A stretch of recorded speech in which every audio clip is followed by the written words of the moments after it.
بسم اللہ الرحمن الرحیم۔ تصور کیجئے ایک ایسی صبح جب آسمان ابھی کبھی روشن ہو رہا ہے، بیت المقدس کی وہ مقدس سرزمین جہاں ہزاروں سال پہلے پتھروں پر پتھر رکھے گئے تھے، انبیاء کے قدموں کی آہٹ آج بھی محسوس ہوتی ہے۔ ہاں ایک عظیم محل کھڑا ہے، ایسا محل جس کی دیواریں گویا آسمان کو چھو رہی ہوں۔ محل کے اندر عظیم تخت ہے، پر ایک بادشاہ بیٹھا ہے، مگر یہ کوئی عام بادشاہ نہیں، یہ وہ بادشاہ ہے جس کے حکم پر ہوا چلتی ہے، جس کے اوپر پرندے سایہ کرتے ہیں اور جس کے سامنے جن اور انسان دونوں سر جھکاتے ہیں۔ تاریخ میں ایسی سلطنت نہ پہلے کبھی تھی اور نہ بعد میں کبھی ہوگی۔ یہ ہیں حضرت سلیمان علیہ السلام، اللہ کے جلیل القدر نبی، ایک عظیم بادشاہ اور حکمت کے پیکر۔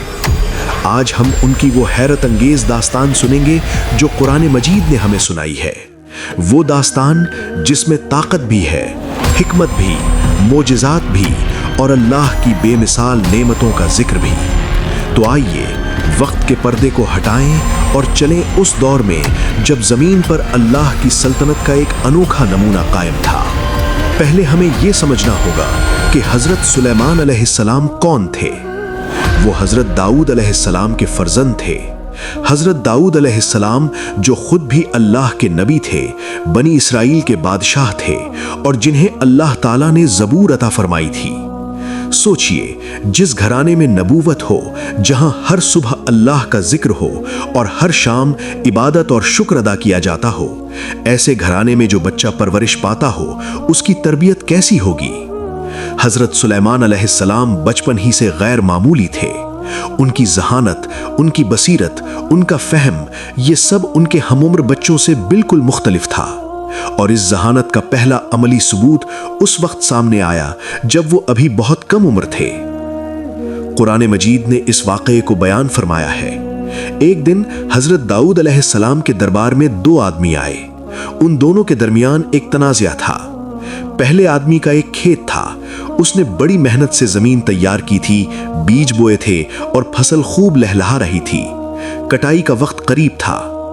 دوسرے آدمی کے پاس بکریوں کا ایک ریوڑ تھا۔ رات کے اندھیرے میں جب کھیت کا مالک سو رہا تھا، بکریاں اس کھیت میں داخل ہو گئیں۔ صبح ہوئی تو منظر دل دہلا دینے والا تھا۔ ساری فصل جو مہینوں کی محنت کا نتیجہ تھی، بکریوں نے تباہ کر دی تھی۔ کھیت کا مالک ٹوٹا ہوا دل لے کر حضرت داؤد علیہ السلام کے دربار میں آیا۔ حضرت داؤد علیہ السلام نے معاملہ غور سے سنا اور پھر فیصلہ سنایا۔ انہوں نے فرمایا کہ بکریاں کھیت کے مالک کو دے دی جائیں، یعنی نقصان کے بدلے بکریاں۔ یہ ایک معقول فیصلہ تھا، مگر اسی لمحے ایک نوجوان آواز سنائی دی۔ یہ آواز تھی حضرت سلیمان علیہ السلام کی۔ انہوں نے ادب سے عرض کیا، ابا جان، اگر اجازت ہو تو میں ایک اور طریقہ پیش کر سکتا ہوں۔ حضرت داؤد علیہ السلام نے فرمایا، ہاں بتاؤ۔ سلیمان علیہ السلام نے عرض کیا، بکریاں عارضی طور پر کھیت کے مالک کو دے دی جائیں تاکہ وہ ان کا دودھ استعمال کرے اور ان سے فائدہ اٹھائے، اور بکریوں کا مالک کھیت کی مرمت کرے، دوبارہ بیج بوئے اور محنت کرے، یہاں تک کہ کھیت دوبارہ پہلے جیسا ہو جائے۔ جب کھیت دوبارہ بحال ہو جائے تو بکریاں واپس اپنے مالک کو مل جائیں۔ اس طرح نہ کسی کا نقصان ہوگا، نہ کوئی محروم رہے گا اور دونوں کو انصاف مل جائے گا۔ یہ فیصلہ سن کر دربار میں موجود سب لوگ حیران رہ گئے۔ یہ سوچ کتنی گہری تھی، کتنی متوازن اور کتنی منصفانہ۔ قرآن مجید اس واقعے کے بارے میں فرماتا ہے، فَفَهَّمْنَاهَا سُلَيْمَانَ، یعنی ہم نے اس معاملے کا درست فہم سلیمان کو عطا کیا۔ اللہ تعالیٰ نے خود گواہی دی کہ یہ حکمت، یہ بصیرت اور یہ سمجھ ہم نے سلیمان کو عطا کی تھی۔ یہ تھی اس عظمت کی پہلی جھلک جو آگے چل کر پوری دنیا میں پھیلنے والی تھی۔ وقت گزرتا رہا، حضرت داؤد علیہ السلام اس دنیا سے پردہ فرمایا۔ بنی اسرائیل کے لیے یہ ایک بڑا صدمہ تھا، مگر اللہ کا کام کبھی نہیں رکتا۔ حضرت سلیمان علیہ السلام نبوت اور بادشاہت دونوں کے وارث بنے۔ قرآن مجید فرماتا ہے، وَوَرِثَ سُلَيْمَانُ دَاوُودَ، یعنی سلیمان نے داؤد کے وارث بنے۔ یہ صرف تخت و تاج کی وراثت نہیں تھی، یہ علم کی وراثت تھی، نبوت کی وراثت تھی اور اللہ کی امانت کی وراثت تھی۔ اور پھر حضرت سلیمان علیہ السلام نے اللہ کے سامنے ہاتھ اٹھائے اور ایک ایسی دعا مانگی جو تاریخ میں اپنی مثال نہیں رکھتی۔ انہوں نے کہا، رب اغفر لی وہب لی ملکا لا ينبغی لأحد من بعدی، اے میرے رب مجھے معاف فرما اور مجھے ایسی سلطنت عطا فرما جو میرے بعد کسی کے لیے مناسب نہ ہو۔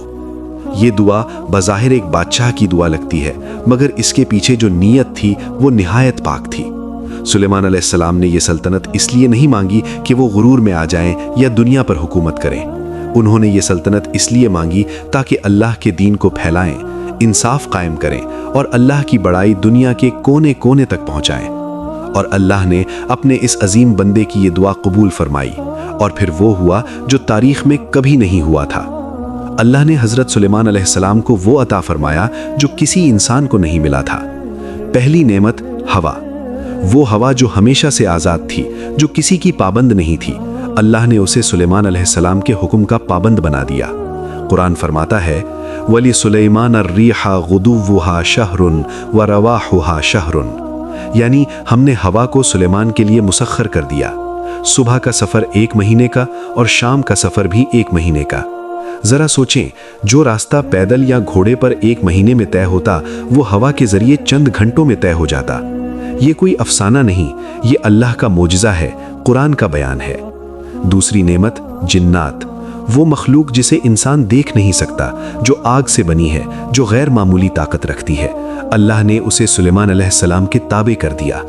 جنات ان کے لیے کام کرتے تھے، بڑے بڑے محل تعمیر کرتے تھے، سمندر کی گہرائیوں میں غوطہ لگا کر موتی نکالتے تھے، عظیم عمارتیں بناتے تھے جو آج بھی ذہن کو حیران کر دیتی ہیں۔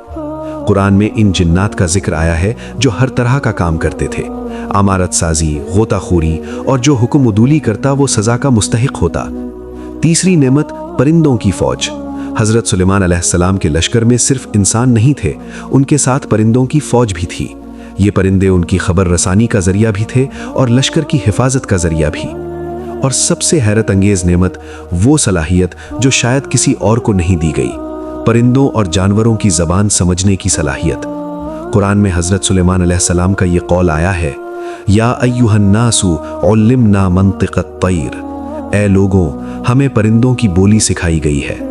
یہ صرف ایک اعلان نہیں تھا، یہ اللہ کے شکر کا اظہار تھا، یہ بتانا تھا کہ یہ عظمت ہماری نہیں، یہ اللہ کا عطیہ ہے۔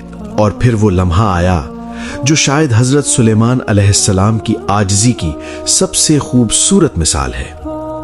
ایک دن ان کا عظیم لشکر روانہ ہوا، انسانوں کی صفیں، جنات کی صفیں، پرندوں کی صفیں، سب منظم ترتیب میں چل رہی تھیں۔ یہ ایسا منظر تھا جسے دیکھنے والا ہل جائے، زمین لرز رہی ہوگی ان قدموں سے، آسمان بھر گیا ہوگا ان پرندوں سے، اور یہ عظیم لشکر ایک وادی سے گزرنے لگا۔ اس وادی کا نام قرآن میں وادی النمل بیان ہوا ہے، یعنی چیونٹیوں کی وادی۔ اس وادی میں چیونٹیوں کی ایک پوری بستی آباد تھی، اور جب اس بستی میں رہنے والی ایک چیونٹی نے وہ عظیم لشکر دیکھا تو اسے ڈر لگا۔ اس نے اپنی ساتھی چیونٹیوں کو پکارا۔ قرآن مجید نے اس چیونٹی کی بات کو اپنے اندر محفوظ کر لیا۔ سوچیں، اللہ نے ایک ننھی سی چیونٹی کی بات کو قیامت تک کے لیے اپنی کتاب میں درج کر لیا۔ اس چیونٹی نے کہا، یا ایھا النمر ادخلوا مساکنکم لا یحطمنکم سلیمان وجنودہ وہم لا یشعرون، اے چیونٹیوں اپنے گھروں میں داخل ہو جاؤ، کہیں ایسا نہ ہو کہ سلیمان اور اس کا لشکر تمہیں کچل دے اور انہیں خبر بھی نہ ہو۔ ذرا غور کیجئے اس چیونٹی کی عقل پر۔ اس نے سلیمان علیہ السلام کا نام لیا، یعنی وہ جانتی تھیں یہ کون ہے، اور اس نے کہا وَهُمْ لَا يَشْعُرُونَ، یعنی انہیں خبر بھی نہ ہو۔ اس نے یہ نہیں کہا کہ وہ جان بوجھ کر کچھ لیں گے، بلکہ کہا کہ انہیں پتہ بھی نہیں چلے گا۔ یہ ایک ننھی سی مخلوق کا کتنا پختہ ایمان تھا اللہ کے نبی پر۔ اب حضرت سلیمان علیہ السلام نے یہ بات سنی۔ اللہ کے کرم سے انہیں جانوروں کی زبان آتی تھی۔ انہوں نے چیونٹی کی یہ بات سن لی اور وہ مسکرا دیے۔ قرآن نے فرمایا فَتَبَسَّمَ ضَاحِكًا مِّن قَوْلِهَا، یعنی وہ اس کی بات سن کر مسکرائے۔ دنیا کی سب سے طاقتور سلطنت کا بادشاہ، جس کے حکم پر ہوا چلتی ہے، جس کے آگے جنات جھکتے ہیں، وہ ایک چیونٹی کی بات سن کر مسکرا رہا ہے۔ یہ تکبر کی نہیں، محبت کی مسکراہٹ تھی۔ یہ غرور کی نہیں، شکر کی مسکراہٹ تھی۔ اور پھر اسی لمحے ان کی زبان پر دعا آ گئی، ربی اوزعنی ان اشکر نعمتک التی انعمت علی وعلی والدی وان اعمل صالحا ترضاہ وادخلنی برحمتک فی عبادک الصالحین۔ اے میری رب، مجھے توفیق دے کہ میں تیری ان نعمتوں کا شکر ادا کروں جو تو نے مجھ پر اور میرے والدین پر کی ہیں، اور یہ کہ میں ایسے نیک عمل کروں جو تجھے پسند ہوں، اور مجھے اپنی رحمت سے اپنے نیک بندوں میں داخل فرما۔ یہ ہے وہ شخصیت جس کے پاس دنیا کی ہر نعمت تھی اور وہ پھر بھی اللہ سے مانگ رہے ہیں، جس کے پاس طاقت تھی وہ شکر کر رہے ہیں، جس کے پاس علم تھا وہ عاجزی دکھا رہے ہیں۔ یہی ہے وہ عظمت جو سلیمان علیہ السلام کو تمام بادشاہوں سے ممتاز کرتی ہے۔ اب ہم اس داستان کے ایک اور اہم باب میں داخل ہوتے ہیں۔ یہ باب ہے ہدہد کا، ملکہ سبا کا اور ایمان کی روشنی کا۔ حضرت سلیمان علیہ السلام نے ایک دن اپنے پرندوں کا جائزہ لیا۔ ان کی نظر ہدہد پر پڑی۔